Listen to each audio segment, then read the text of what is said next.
Here we go.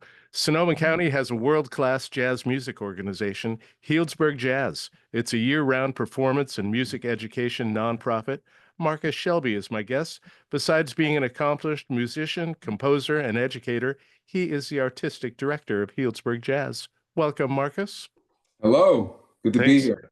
Oh, thanks for doing this. We want to talk about upcoming program at the Raven Theater on Sunday, November 3rd. It's called The Legacy of Wayne Shorter. And this is a tremendous band that's going to be coming to town.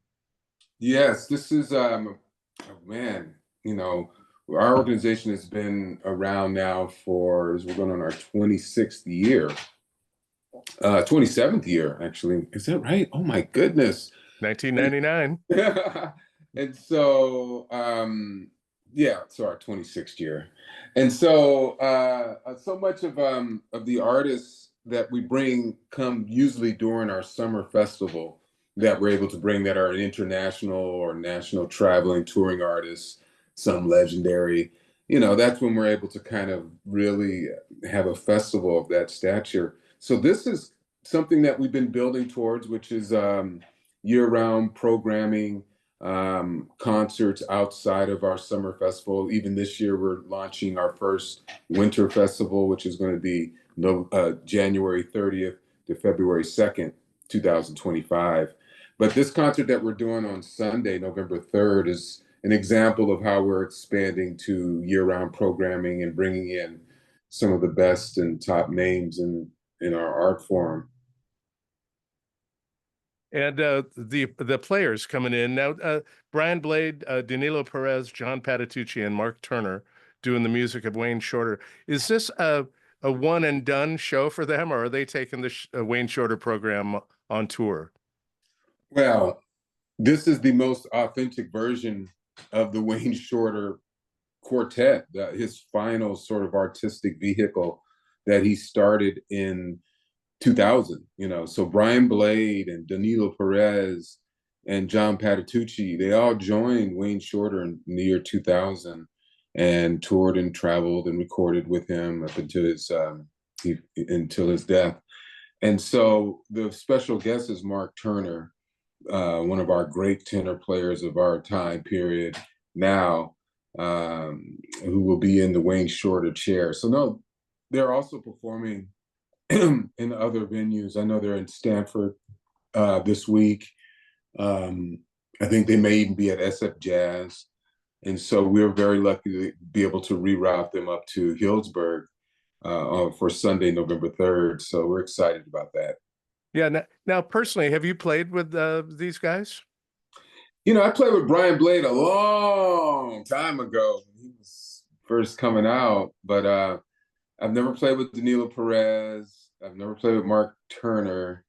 I am a huge fan of John Patitucci, and he's just a really amazing cat, not only as a musician, but I have met him, and he's just a real sweetheart, just real nice cat. You know, he's kind of at the top of our base food chain, yet he's still, you know, very humble and very giving with his time and knowledge. So I'm looking forward to seeing him again and just experiencing this wonderful quartet.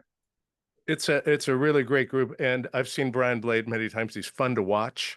Oh yeah. And I mean, it's just great to and people our listeners right now might not be familiar with a lot of the names, but I know they've heard Brian Blade on albums. He's recorded with Norah Jones, and he's just one of my favorites.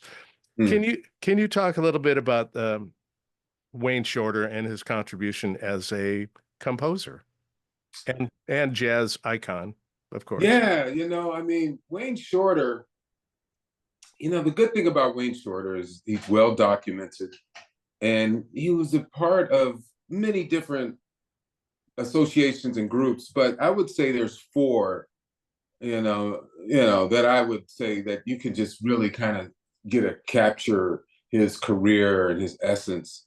You know, and the first one really is with the great Miles Davis quintet. Excuse me, not the Miles Davis quintet, but the Art Blakey band. Excuse me, when he was music director of Art Blakey's bands in the late 1950s. and was in charge of putting together the music, and other people wrote music as well. He wrote a lot of music for that band. This is really where he I guess kind of developed these chops, so to speak. And then after that came the Miles Davis, his second great quintet, which would have been in the early 1960s. It included Ron Carter and Herbie Hancock and Tony Williams, and of course Miles Davis himself. And once again, he was the music director of this group. I And know. If you don't mind me throwing something in too, when he was with Art Blakey, he started the group when he was 26 years old, I believe. I mean, super young. yeah, he was very young. He was very young. He had been in the, I think he was in the service for a couple of years. Hmm. But Art Blakey's band is where I think he really began to develop his compositional sound that we come to know of Wayne Shorter. That's part of his legacy, part of his essence, what makes him great. Um, and all of these different groups, kind of pushed him in different directions. Art Blakey's was very much in the, sort of what they might call post-bop, you know, era. But Hmm. we got with Miles Davis, there was a lot of free expression there, music. They were challenging each other, a lot of sort of freedom and harmony and form, and him developing music. And Herbie Hancock once said that Wayne Shorter would bring in these elaborate scores and parts written out for all the musicians, which it's not like that's unusual, but he would do it, and Miles Davis would not change a note. He wouldn't change or alter or anything like that. He would, Wayne Shorter was that good, and his music was that good. I know you don't think of Miles Davis allowing that to happen in his group. He has kind of more of a reputation of being someone that's very controlling, but also he was able to let Wayne Shorter develop this thing where he's writing everybody's parts. I think that's so interesting. Yeah, I don't know if I'd use the word controlling. I mean, a leader is a leader, and people lead in different ways. And sure, maybe he might have been called that, but I think he was a very strong leader for sure, and he had expectations, and he led by example. I think with Wayne Shorter, his music was so meticulous. It was both, complicated, and it was far-reaching and modern, even before its time, harmonically and sometimes in form and rhythms that he used. I mean, he was certainly borrowing from this sort of the arc of Black music up into that time period. Mhm. A lot of 6/8 3/4 rhythms in his music, and so who's going to change that? He had a very clear focus and of what he wanted, like an architect. As most composers who are into a really refined music. I think Billy Strayhorn was probably a lot like that himself, from what I've read. And so after the Miles Davis, group, which he was with Miles Davis, for a long time, considering, and came the Weather Report and the explorations into what's known as fusion and different instrumentation, and the collaborators that he was part of in that band. And I think this was an extremely rich period for him, as a composer and as an explorer. He started, I think, playing more soprano around this time period, Right.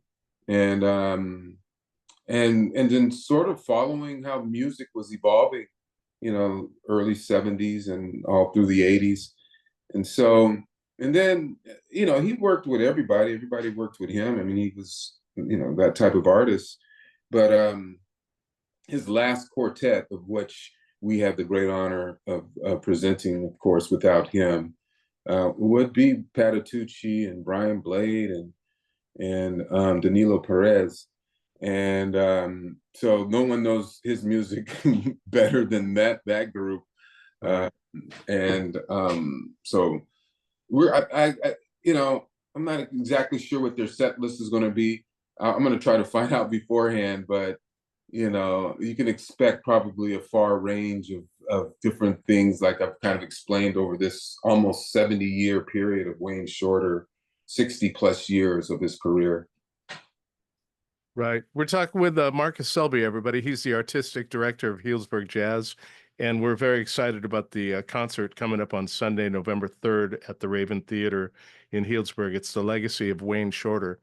Marcus, did you, I was thinking when you're, how he changed into Weather Report, how he joined Weather Report. Do you think what playing with Miles Davis, like on Bitches Brew and some of those electric albums kind of influenced the creation of Weather Report?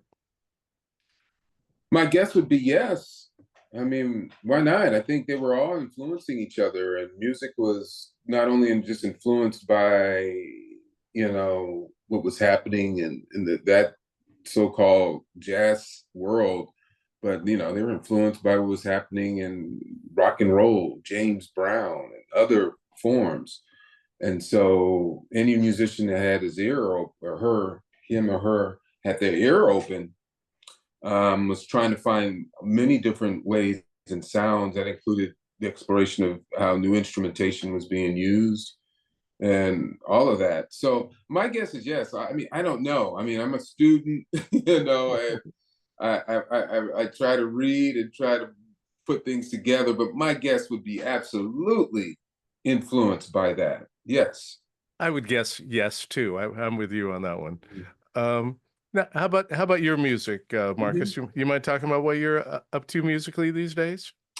Yeah, my life is kind of split between just kind of directing and creating program with Hillsburg Jazz and all of that, which it entails, which is now year round, which includes educational programming and adult education programming and concerts and now two festivals, and which I am involved with artistically as well. So for our summer festival, which we are working on in tangent with our winter festival, my big band, my orchestra, we do play. We played last year with Jasmine Horn. Next year, we're going to be featured with Jason Moran. He has a new Ellington project. And so we'll be performing that at SF Jazz, February 6th to February 9th, 2025. And then we'll be performing it as well at the Hillsburg Jazz Festival on June 20th, 2025. Uh, Got it in my head there. Yeah, June 20th, Thursday. That's a Thursday. And so those are, I'm very excited to see that. I saw Jason at Monterey Jazz Festival, and he had some of his music that he's doing, and he's just really kind of reinventing and reimagining and reorchestrating Duke Ellington, some of his earlier period, some of his later period. Um, Jason Moran is a genius himself, and so I'm excited about that collaboration. Um, Other things I'm doing a lot of. We're doing the Nutcracker Suite oh, in nice. December. I'm excited about that because we're going to do it at the Raven Theater in Hillsburg on Saturday, December 21st, with my orchestra featuring Tiffany Austin, because we're going to do some awesome holiday songs, spirituals, and other Christmas songs. But the centerpiece of that would be the Duke Ellington's Nutcracker Suite. Uh, Wow. so we're doing that on Saturday, December 21st. We're also doing it at SF Jazz on Sunday, December 22nd. We're also playing the Nutcracker Suite with the New World Ballet Company. So the two times, November 30th and December 1st at Spreckles Theater, In uh, Roanoke Park. Roanoke Park. And so those are the only times we're doing it with the dance company. We've done it the last 2 years. It's a lot of fun. They're an amazing, fun dance company that has set movement into these wonderful pieces Ellington and Strayhorn created based on Tchaikovsky's Nutcracker. And so, yeah, that's November 30th, December 1st, Spreckles with the dance company. Hillsburg and Raven Theater, we're going to do the music plus other holiday, Christmas celebratory music and events, do a toy drive. That's Saturday, December 21st, and then SF Jazz, December 22nd. Oh, Nutcracker with the big band. sounds like fun. Yeah. Hey, can I ask you something? I read that when you took up bass when you were a kid, played for a while, and then you had a period where you kind of gave up music. Is that true? Well, you know, And there was a I moment. was in high school. I played in church. I was in high school. You know, my interest was really in sports, and so I was playing a lot of basketball. Played football. Played baseball. Ran track. I really, you know, this is the mid '80s. I really had my interest in basketball so much so I got a basketball scholarship to go to Cal Poly, and I played for 4 years. And then in my final year, out of nowhere, for no musical reason, I went to a Wynton Marsalis concert. And I was like, whoa, what is this music I'm hearing? And these young brothers on stage with suits on. And I didn't even really understand the music, but the whole image and the whole sound, and the whole just, you know, just kind of hit me upside the head. And I was playing sports. I wasn't listening to music. This is now we're talking mid to late '80s, and so I started listening again. And like 7 months passed, and Wynton Marsalis was playing at the Long Beach Jazz Festival. And I remember I went to that festival and I saw the band. I'll never forget because the bass player Robert Hurst, his D string broke, and we kept playing. And I was like thinking that was just like the most amazing thing ever, you know. And so, but after that concert, I was like, I got to start playing again. And we're talking now 1989 or something like that. And I got a bass. I started practicing. I started sort of working. I wasn't very good, but I was so motivated because I wasn't going to go pro in sports. I was studying electrical engineering. I wasn't very good in school for electrical engineering. So I was kind of at this, like, I need something that's going to motivate me. I'm not going pro in sports. I guess I could become a coach or go that route. I didn't really feel that either. And I certainly did not feel electrical engineering. I had no idea what it was. I just kind of got pushed through that major. They kept saying, you know, oh, the future is going to be high tech. I'm like, what's that? You know, in 1988, what's that? Right. Right. So anyway, so music can't. I'm not. I couldn't even imagine becoming a professional musician. But I started playing again. I got a job. I don't know how. In LA after I left Cal Poly, and it was for Jet Propulsion Laboratory in Pasadena. I don't know how. They felt sorry for me because I was not a qualified person to get a job for JPL. But that's all right. I had a lot of other things other than grades and all that stuff. But so I was a rounded student, but it wasn't where my heart was. But what it did, and I know this is a long story, but what it did was being in LA, I started to see the music world in a way I'd never had before. And people kept telling me, you need to go down to the world stage. There's a drummer, Billy Higgins. His workshop there and good with young people. I'm like, I was down there every day. And when I started going down there, I met some other musicians. I got into a band. We went 6 years. We got a record deal. We toured the world. And just for things to come full circle, we ended up being the opening band for Wynton Marsalis on one of the tours. Wow. We signed with his the same management company that managed him. We were on Columbia Records. So I was in LA for 6 years. And then in 1996, our band broke up.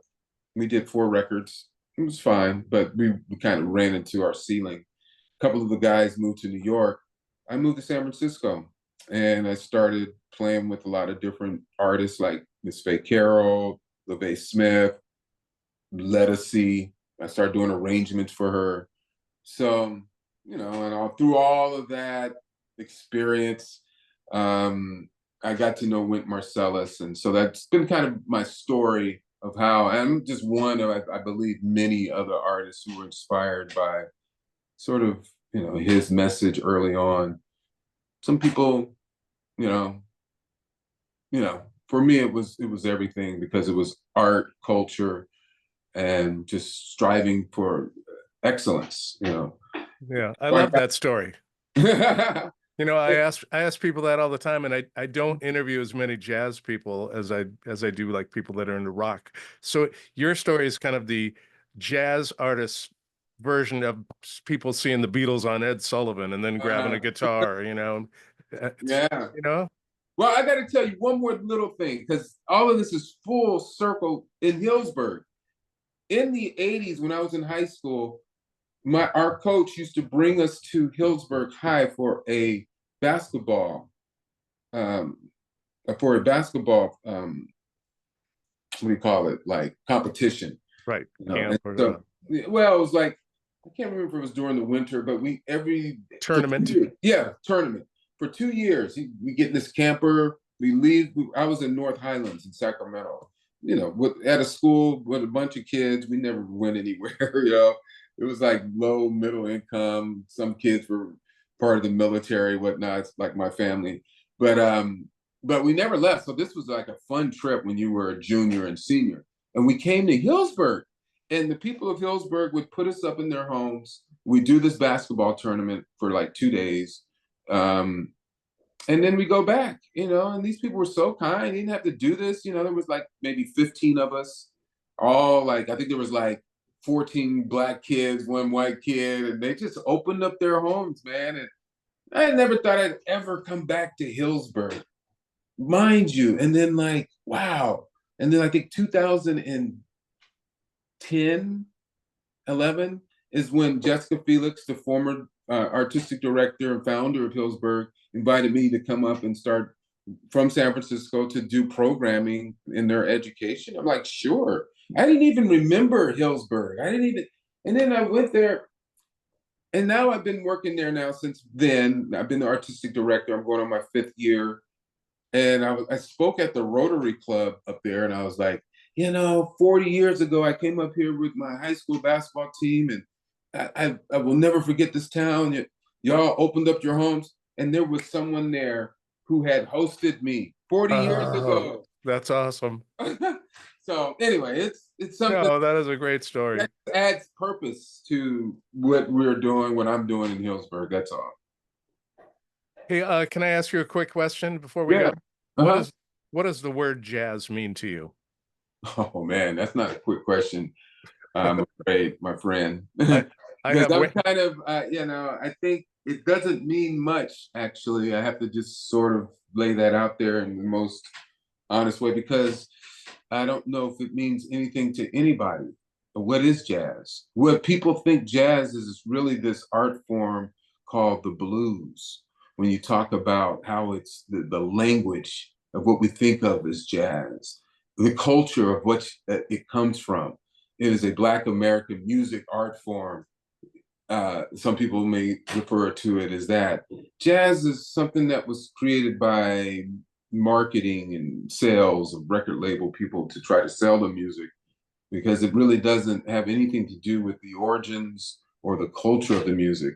And sure, I'm part of every jazz organization you can imagine, but the truth of the matter is, I try to kind of remember what its roots, what its purpose, and how it's more inclusive than I think the perception of it is. A lot of people think it's only for kind of a very sophisticated musical listening, very tiny audience, typically older, you know. But when you kind of think a bit beyond that and where it comes from and its creators, then you can see that there's all these possibilities that cross, that cross boundaries and borders.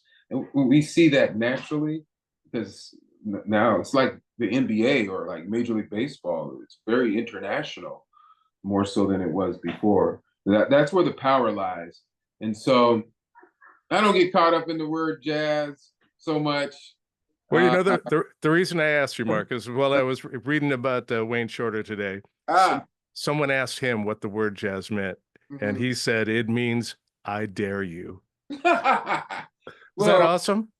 uh, y- yeah, of course, of course. But I will say a lot of those musicians didn't use that word. I mean, I'm not going to get into a big social political conversation about it because if you go back and look at Charles Mingus, you go back and look at Duke Ellington, the early practitioners of this music, they were always fighting these labels because they kept changing. Bebop, post bop, soul bop, Hard bop. free jazz, uh, what do you call it? Fusion. You know, I mean, it just kept changing because it was. How do we sell this? We got to call it some acid jazz. It's acid jazz. You remember that? Yeah, oh yeah. Acid jazz. I was like early '90s. Where is it now? You know, smooth jazz. That was big for a while. Where is it now? So, yeah, Well, beyond category. That's what good, Duke Ellington. good answer, and from you and from Wayne Shorter. The legacy of Wayne Shorter comes to the Healdsburg Raven Theater on Sunday, November 3rd at 7 p.m. Uh, it's going to be a great show. Brian Blade, Danilo Perez, John Patitucci, and Mark Turner. And Marcus Shelby, thank you so much for taking time to talk. And thanks for coming to Healdsburg and staying here. Well, thank you. I do want to mention we're going to have a pre-curtain talk, 5:30 to 6. People want to join us and learn more about Wayne Shorter. I'm going to have the great tenor saxophonist Rob Suddeth with me, and we're just going to talk Wayne Shorter, get the audience ready. That's at 5:30. Go to our website. Awesome. Yep. Great talking to you, Marcus. All right. Thank you. See you in Healdsburg. Take care. Thank you. Bye. Good job, man. Thanks. You're welcome. I'll talk to you soon, my man. Yeah. See you at the show. All right.